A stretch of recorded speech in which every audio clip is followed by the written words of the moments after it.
Hi friends, ఎలా ఉన్నారు? ఒక దేశంలో ఒక రాజు చాలా తిండి పిచ్చోడు అనమాట. ప్రతిరోజు కూడా ఏదో ఒక దేశానికి సంబంధించిన వంటకాలు.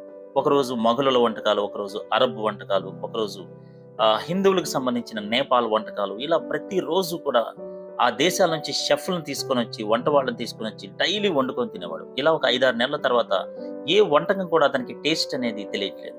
సో, ఈ సందర్భంగా నాకు టేస్ట్ తెలిసేటట్టుగా వంటకాన్ని చేస్తే వాళ్ళకి పెద్ద పురస్కారాన్ని ఇస్తానని చెప్తే ఒకతను వచ్చాడు. రాజా, మీరు ఏమీ తినకుండా నాతో పాటు ఒక చోటకి రావాలి అని చెప్తే, ఆ రాజుతో పాటు గుర్రం తీసుకొని ఆ గుర్రం మీద ఇద్దరు వెళ్లారు.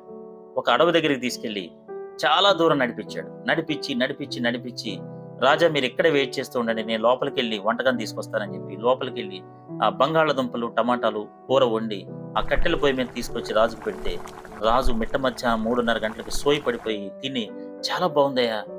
ఎలాంటి వంటకం ఇది, చాలా బాగా చేసావంటే, "ఏం లేదు రాజా, మీరు డైలీ తినే ఆలు, టమాటా.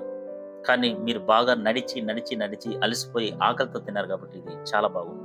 కాబట్టి ఎప్పుడైనా సరే ఒక వంట రుచి కావాలంటే మీరు చాలా కష్టపడి పని చేసి తర్వాత తినండి. అప్పుడు టేస్ట్ వస్తుందని" చెప్పాడు.